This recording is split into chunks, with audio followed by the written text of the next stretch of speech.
Earlier, I spoke with 2024 Republican presidential candidate Nikki Haley. We talked about a lot, including the Fulton County Jail and the two-tiered system of justice in America. Ambassador, nice to speak to you again. It's great to be with you, Greta. Ambassador, if you are elected President of the United States, you're going to have a Justice Department under your control, which has something called the Civil Rights Division.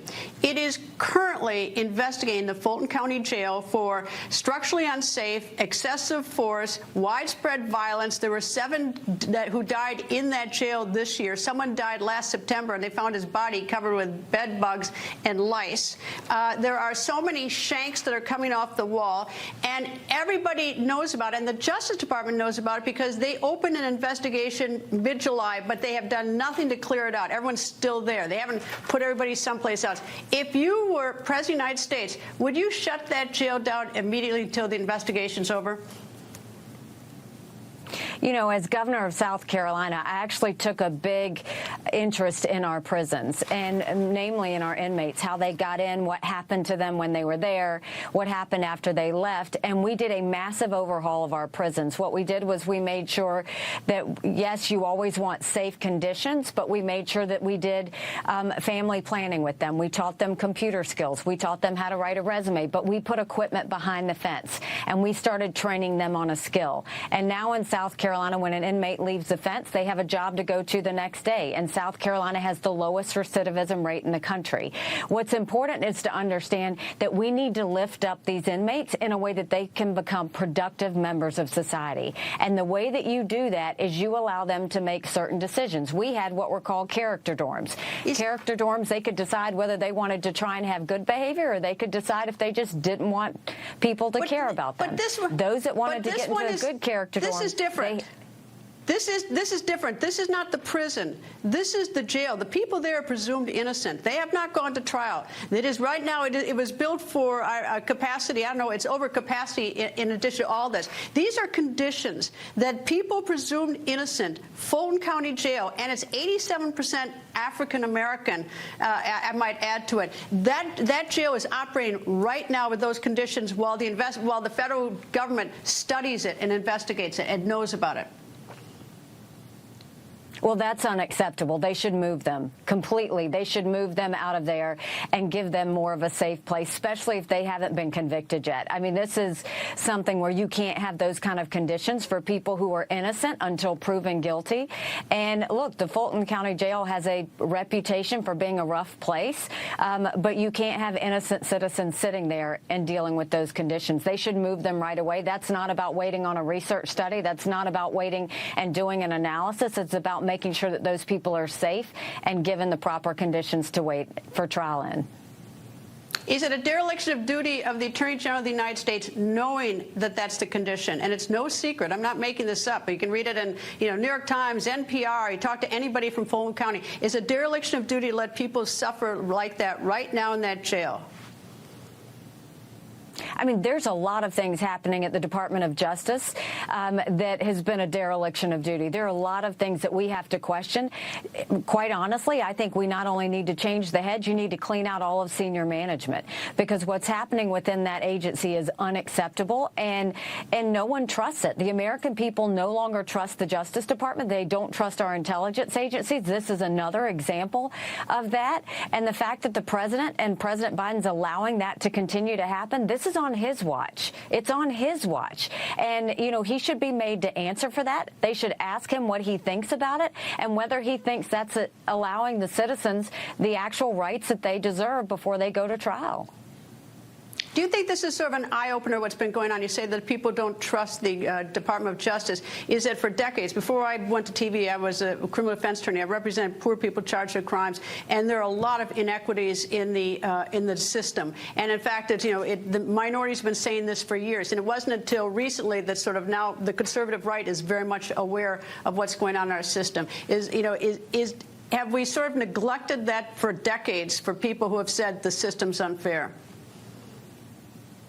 Well, I think that's exactly why I did the reforms in South Carolina that led us to the lowest recidivism rate in the country. I mean, when it comes to inmates, you want to look at how to make them productive citizens. When it comes to prisons, they've got to make sure that they allow for that. The whole goal is to make sure that we give them a second chance to do things right. You hold them accountable, you make them pay their time, but at the end of the day, you want them to leave a better person. And you can't have them leave a better person if the conditions that they're living in don't justify that. And so, no, I mean, it's something I took a big interest in as governor, because I wanted to lift up the least of these. And I think that the way you do that is you treat them with dignity, you treat them as humans, and you give them the ability to rehabilitate themselves.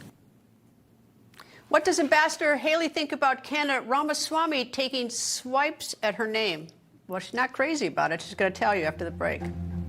Here's more with 2024 Republican presidential candidate, Governor Nikki Haley. We have Americans being held in prison in Russia right now, and the United States has taken great interest in a Wall Street Journal reporter, a retired Marine, but they have not even spoken to two other Americans, Jimmy Wilgus and Thomas Swally, who are there. If you were President of the United States, how are you going to help bring Americans home? I mean, the focus, I did a lot with this at the United Nations. We were involved with a lot of the families of those that had been taken in multiple places, but whether it was by Iran, whether it was by Russia, whether it was by other places. And the goal is you want them to come home safely.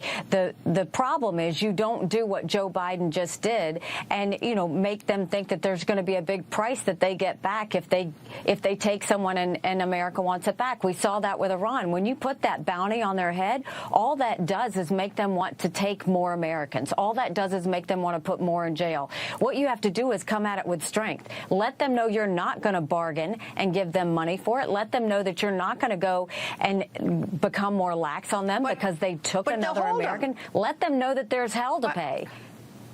But the whole, unfortunately, I mean, like, you know, these families, I mean, you know, they want their loved ones home, and we could take a tough position. I'm not suggesting I have the answer. I'm just, you know, presenting that, you know, this is a real difficult problem for any president. How do you get Americans home? And you know, although I think we should have attention on all of them, not just some of them. No, what we should do is always make sure, number one, that their families are well informed and it's very transparent that they know what's going on. Two, we need to keep constant communication with them to make sure that they are okay.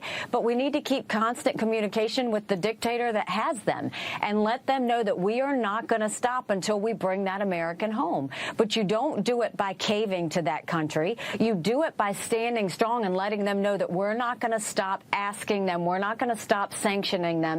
We're not going to stop punishing them until they allow our Americans to come home. It is with strength, but it is not by appeasing these countries. It is by coming at them and letting them know that we care about every single American, and we're not going to give up on them, and we're not going to let go just because they have them. And, you know, so you have to look at future Americans that they want to go and capture. We can't let that happen. I mean, we're seeing that, you know, whether it's Paul Whelan, whether we're seeing it with reporters that they're picking up. It's so many of them, but we've got to go and do what we need to keep Americans safe, to keep them from capturing more. But how you handle this as a country makes a big difference to how many more they try and capture.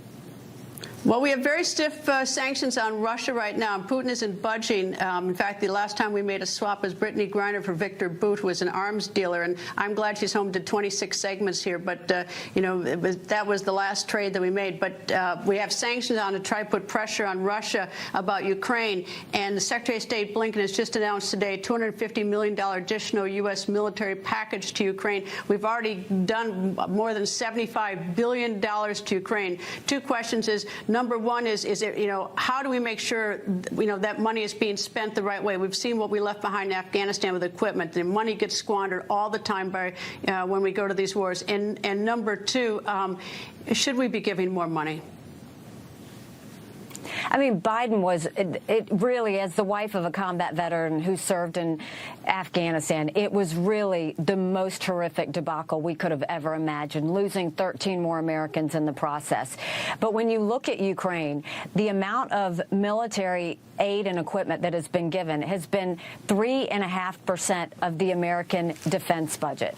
3.5%. And when you look at percentage of GDP, 11 European countries have given more than the U.S. has. That's a small return on investment, knowing that having Ukraine be strong against Russia is preventing war for America. Because Putin has said that after he takes Ukraine, Poland and the Baltics are next. Those are NATO countries. That gets us into a war. We are trying to prevent that. Every military family knows that we want to prevent war so our loved ones don't go. Ukraine is the first line of defense. They're holding strong. Putin has hit a rock bottom. We know that because he's getting drones from Iran, missiles from North Korea. They've raised the draft age in Russia to 65. He knows that his time is running out. We need to end this war quickly. Biden has had multiple opportunities to do that, and he has not done that. We need to end it quickly, but we don't end it by selling out Ukraine. We end it by being strong and letting Putin know that we're not letting up until this is over.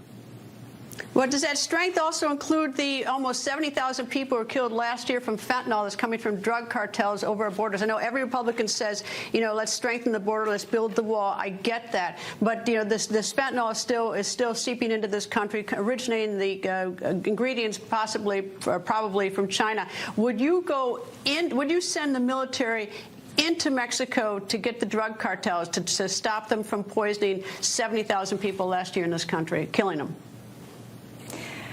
Greta, we've lost more Americans from fentanyl than we did the Iraq, the Afghanistan, and the Vietnam wars combined. 75,000 Americans last year.